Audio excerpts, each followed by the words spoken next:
Yo, what's going on YouTube? Chrono here and welcome back to the channel. Holy crap, are we late? Dude, late is a theme recently. I was late to today's stream, like by an hour and 15 minutes, honestly. And I am late to a couple of videos I posted on the channel, and now we're just late, man. So if we kind of blitz through this, it's because we have a lot to cover and servers go live in about 15 minutes. But we're doing this week's update video. If you guys are new here, like always, my name is Chrono. I primarily cover PSO2 content. Would much appreciate if subscribers work our way towards that 10K mark, hopefully by the end of this year. Anyway, let's go ahead and jump into this. So, like I said, we're recording this live. So if you see, you see Twitch chat in the top right-hand corner, say hi, be nice to them in the YouTube comments. Twitch chat, be nice to YouTube, say nice things. That way they show up and come hang out with us. But we have got a ton of content to go over today. We're going to start with the update details. We'll see if there's anything else going on here as far as patch notes. Looks like there are some changes. Oh, that's right. The balance adjustments are coming today. If you guys haven't read the balance adjustments, you can see them here. I covered them in a previous video, but we've got things like Hail of Bullets getting buffs. We've got Twin Machine getting buffs. We have, Force, Tector, Bravery getting some buffs. We have Jet Sweep Jolt. I said Jet Sweep, or I read this as Jet Intensity in my first video, but it's Jet Sweep Jolt that's getting the buff here. So my mistake. But yeah, Jolt's getting a buff as well, which is nice. That means we get more PP back whenever we do pop Jolt, just in between. We don't usually use Jolt a ton, but whenever we do pop Jolt, it'll be nice to get that PP back as well. Looks like we have some updates to Quest and Field. Just going to skim through these really quickly and see if there's anything that matters. You can teleport to places like Trania, yeah, outside basically. Added feature to the chat command /UI off that hides various fence effects in the open field. Wait, are they saying that UI off just turns off the UI in general now, or you don't have to set a timer to it? Because this is already a feature in game. /UI off already works. Added feature to the chat command UI off that hides various fence effects on the. Oh, they added more things that it hides. I see. Specifically change some rest assigns so it can be accessed with players under attack. Okay, so you can use more rest assigns easier. That's not too bad. Changes up, NPC or assist NPCs can come with you in Battle Diaz. That's nice. When a beehive object hits a player with an attack, the stagger will be mitigated. Don't know what that's supposed to be saying here. Added some stuff, recruitment stuff for the new mission types. That's pretty normal. Interface updates. So most of this is just stuff that goes along with what they said they were going to be adding in for quality of life adjustments. I'm just looking to see if there's anything insane.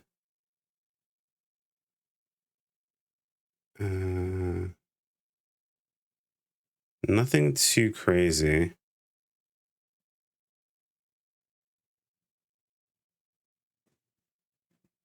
Oh, they changed the icons. Okay. Some creative space adjustments. Add a message that appears to other players in a creative space when the player has used reset build parts. Placement of reset terrain. That's cool. Add rental space C2 to creative space. Okay, they added another rental space. They changed the name of a couple build parts. Changed the name of a few holograms. These aren't things that we normally would go over anyway. They added a lot of these to Giga Strugments. Okay, cool. So yeah, these will be able to grab a hold of, not too bad.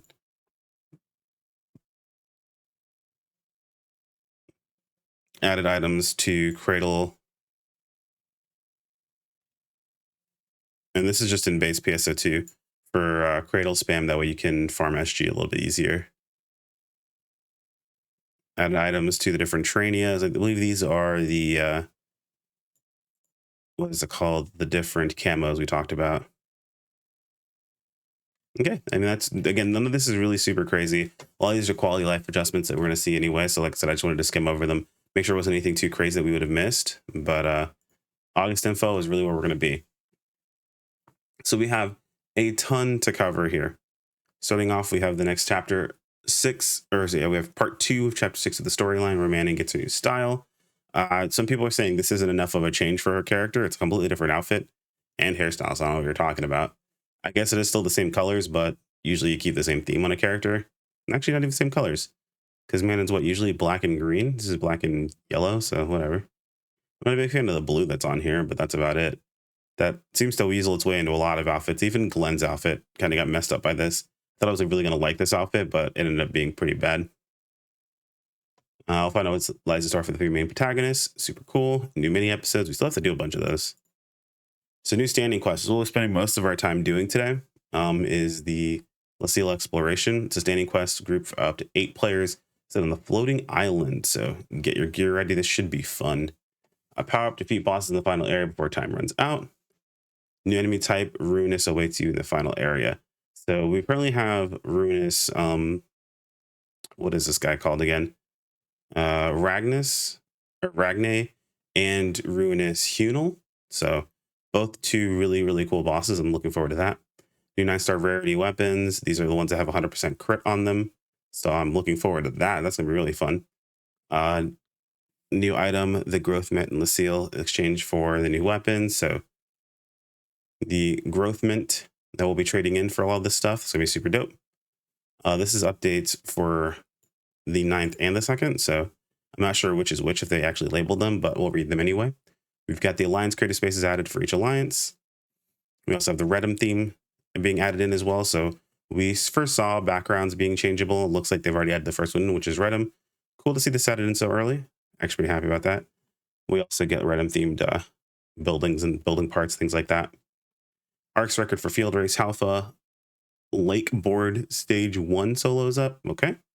So new furnishings available from base PSO2. Some that actually have movement stuff. So the tracks and things like that. This is super cool. I'm actually excited to see what people are going to do with this since this actually works. Like it moves and moves people. So that's pretty cool.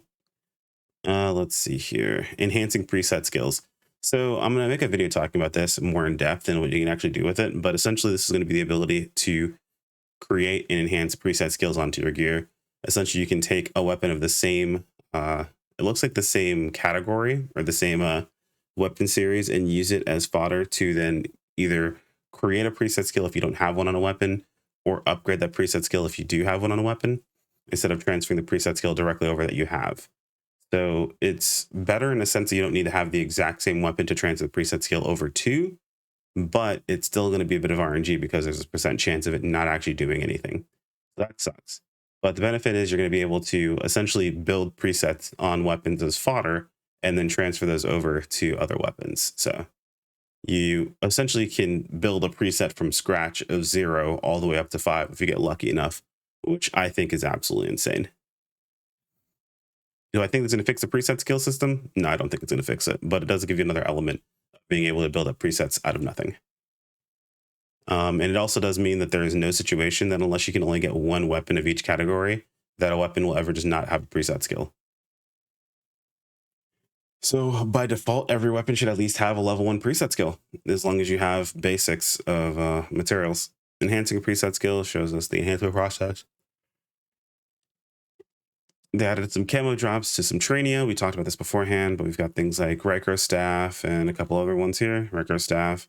This rifle is actually super cool, but the rest of these are kind of whatever.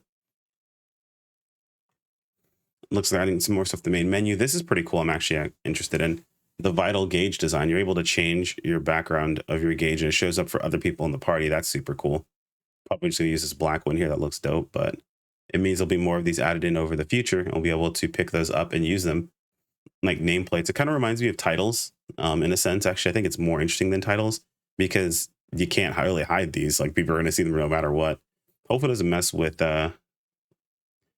processing load or anything along those lines. They added DPS, which that's super sick. You'll be able to turn this on. It's only for yourself, no one else. I know some people were upset about this or they were concerned about this, but realistically speaking, and a lot of times people don't want their DPS to even be considered in any way, shape, or form. Even for myself, in some cases, it's just absolute laziness. I want to see this for myself and no one else, and that's really all that matters to it. We can teleport directly to cocoons and towers now, so you don't have to go into the tower, into the cocoon. You can teleport to them outside, which is super useful. We've got support NPCs in the Battle Dia Yellows, which is very useful as well. Realistically speaking, I just want people in my party in general to keep or get the bonus up. So I would usually just get some random people in my party and then go do yellows that don't have to come with. As long as in the party, you still get the bonus. So definitely worth. So it looks like some Salon. Hang on. If they're uncompleted limited time quests, an icon will appear on the NPC at the quest counter. Oh, okay. So if you haven't ever done the LTQ, then you'll get an icon there. That's pretty useful. I guess to let you know that you haven't done it before, but I feel like if you've never done it, it's like a part of what you're going to do anyway because it's a daily. So Salon, some ornament design settings for face hairstyles, parts. Do they add in like some old stuff or something like that? Some ornament display settings for face, hairstyles, and head parts options are in the edit head menu in the Salon. I guess they added in some more. An option to toggle. An option to toggle the values so you can see better. Backdrops for ARCs IDs, high resolution displays for other players. Option to change the height of portable hologram. There's a lot, dude. There's so much here. Alliance applications. Let's see who's joined the alliance. Participate in ARC's records. Get an attack boost when you're equipped with a main class weapon. So they're trying to get rid of people fake classing, basically playing something like whatever, like Tech or Braver, and just playing with a katana. You want to actually use a wand. That way you're using the weapon for your main class. Designer Dreams, August 23rd. Looks like we have the next Designer Dreams. This is actually pretty cool. I might try to wear this. I'll see. I'll put something together for it, but we'll have to see. Penguin Glide and Penguin Dash were printies now. It's pretty dope. Preparing for Battle 4, pretty good. And this is actually a really good Type 2 outfit. I dig these. These are actually really nice. I'm a huge fan of this one here, but these are pretty nice. And this one's pretty cool. And that's it for our update info. Like I said, there's a lot to go over. There's a lot to cover. Like I said, I'm going to speed through this. So in case I miss anything, feel free to let me know. Let's pop over to the team up campaign. So this is just, hey, guys, get into an alliance. As long as you're in an alliance between this time frame, you get some gifts. So it looks like we've got Rappy Speech Bubble, some stamp stuff, color change pass. There we go. This is definitely useful. Everything else is cosmetic. And then they'll just hand these out eventually. So don't worry too much about it. Just be in an alliance. Designer Dreams. Okay, so I'm already digging this a lot more now that I'm looking at this, because I can do this without the innerwear, and without the innerwear, this looks a lot cooler. So I'm a big fan of this so far.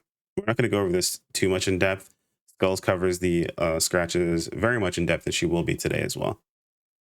So I would just check out her video. And in case you're like, I don't know who that is, pop over to the channel.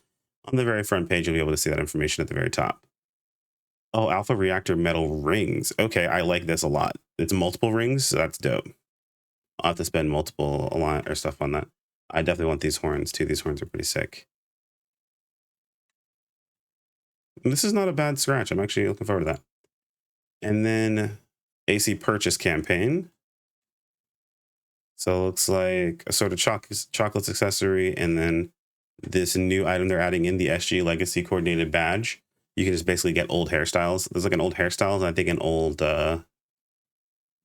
it's hairstyles and something else. Can't remember the other one, but I'm not really too concerned with this sort of stuff here. This is like whale bait basically, and it's 12,000 AC. So that's easily over $100 spent in AC, which is pretty nutty. Unless you plan on doing a pretty heavy pull session, you're not really going to care anything about this. Just an extra added bonus. And you're definitely not, swiping for these bonuses and like you're getting really anything amazing out of this. I think that's about it. Yeah, that covers everything we need to know with the upcoming balance adjustments, balance changes. I didn't go over the balance adjustment itself just because I've been through this already. I kind of just thumbed through it really quickly. You guys can kind of go through it on your own. I'll leave a link in the video description for you guys to check it out. But that's all I've got for you guys today. If I missed anything, again, feel free to let me know in the comments below. Like if you guys enjoyed the video, subscribe when you keep up with more, and I'll see you all next time. Take care, everyone.